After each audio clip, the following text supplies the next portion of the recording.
Hi guys, we're back. It's a rainy, ugly, overcast kind of day here in New York City.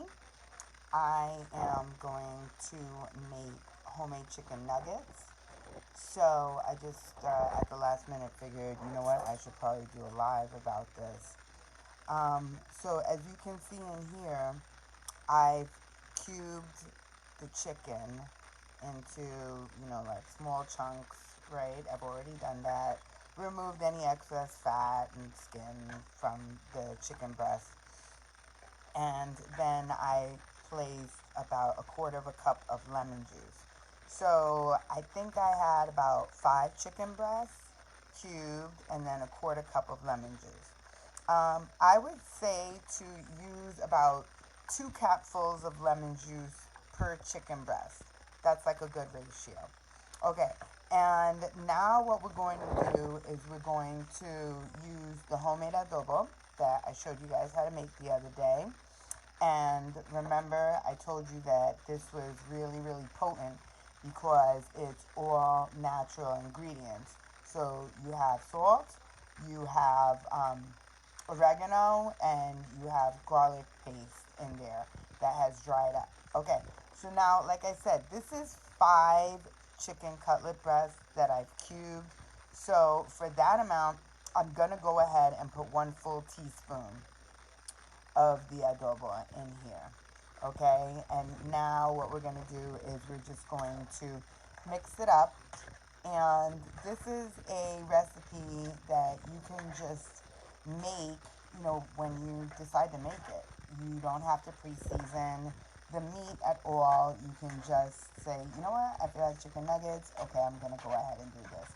And so, like I said, cube the chicken, put the lemon juice in, and then season the meat. So that was 1 teaspoon of seasoning the homemade adobo for the 5 chicken breasts. Okay, now what we're going to do is we are going to just add flour. Okay, the flour I don't really measure because it depends on the amount of chicken that you have. So just slowly pour the flour in. Give me a second. I'm trying to do this with one hand and hold the camera so that I don't have a camera incident like I did the other day. All right, so now that to me looks like about a quarter of a cup of flour that we've placed in here. But what you want to do is you want to slowly add some water to this. Again, you're going to do the ratio of water to flour by sight. This is not a measurement ratio. Dependent on how much chicken you use and will be how much flour and water you're going to add. So what you want to do is very carefully, right, just mix this up. You can see that it's kind of turning pasty a little bit. It also looks a little watery in some areas. And what you want to do is you want to just totally, I'm trying to hold this, I'm sorry. I'm gonna get some kind of tripod or something soon, one of these days. You guys watch. Because I bought a tripod, but it was wrong. It only held the phone horizontally. It wouldn't hold the phone vertically. So I couldn't use it because Facebook only allows you to do a live if you're vertical. You cannot do a Facebook live horizontally. Anyway, okay. So now if you can see, this is all blended, right? But it's too thin. It needs to be, see, it's too watery. It needs to be a little bit thicker. So you're just going to sprinkle a little bit more flour into the pot and then stir that up as well. Okay, and now you can see, I think, that it is slowly, it's starting to thicken. All right, we have the oil preheating over on the side on the stove, and you want the oil to be at least 350 degrees. You don't want it to be too hot because, again, now this chicken is coated with the flour And so when you drip some kind of liquid into oil, it pops. So what we're going to do is, see, it looks really good now. I don't know if you can tell, but it's not as liquidy. It's thicker. The chicken is coated. You know what? I think I want a little bit more. Just a little teeny bit more. Just because why not? You know? And this recipe I learned from my aunt Teresa in Florida. She's the one who made homemade chicken nuggets.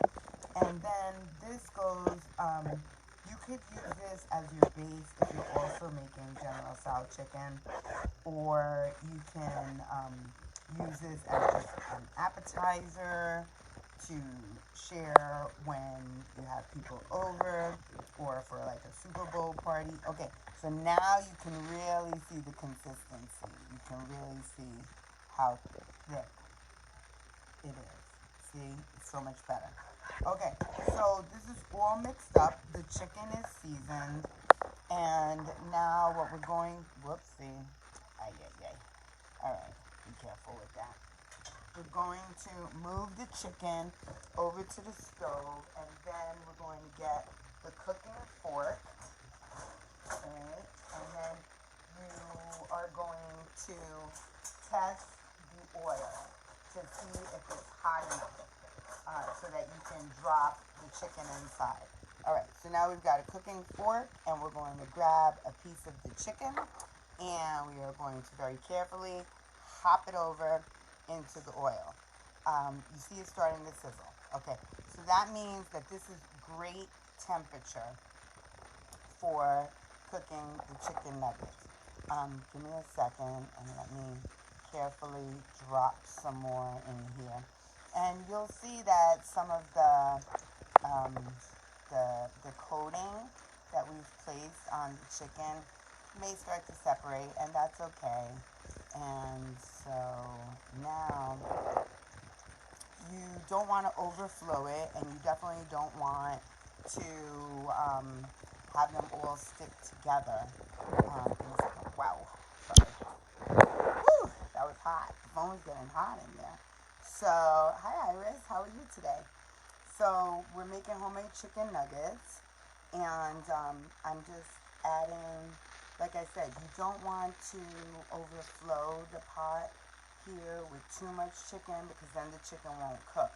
You want to keep all these little chicken chunks kind of separated. So you take your cooking fork and you move them around.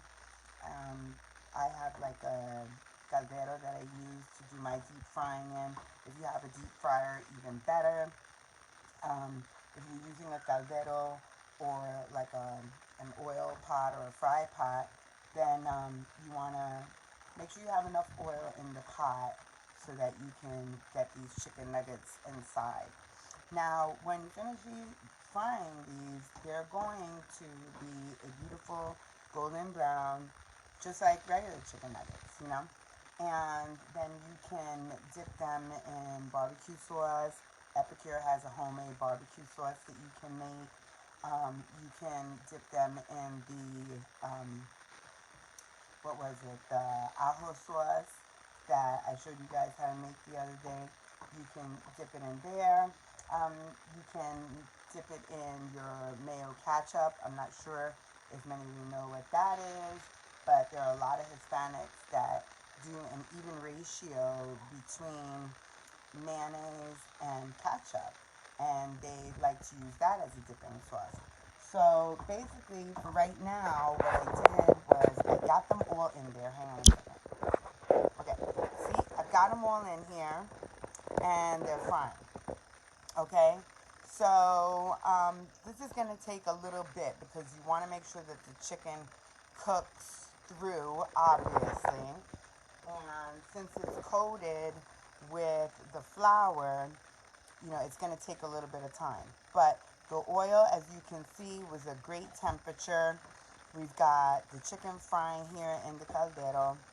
And honestly, I think I'm going to have to cut the video short because if I keep the phone over the stove, the phone is getting hot, and I'm kind of getting hot too. So what I will do is I will post the picture of the chicken nuggets and what they look like at the end.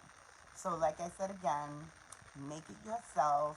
As you can see, it was quick and easy. All you have to do is clean the chicken, remove the excess fat, cut it into cubes, 1 spoon of adobo, um, and then or a little bit less depending on how much chicken you use. I use 5 chicken breasts, so that's why I put 1 teaspoon of the homemade adobo, and a quarter cup of lemon juice because I really like lemon juice. I like the chicken to have that little tang to it. And then you add flour and water and mix it until you get it to that nice pasty consistency. Have the oil on the side warming up on the stove. We are having this with white rice and corn. We're having a big lunch instead of a big dinner because Joey has a baseball game today in this crazy weather at 3:15. So we're going to be doing the Sundance over here, hoping that it clears up so that the kids can at least have a good ball game without getting wet. So thanks for tuning in. I hope everybody has a wonderful day. And like I said, I'm going to post a picture of the chicken nuggets so that you guys can see. All right, I'll talk to you later. Take care. Bye-bye.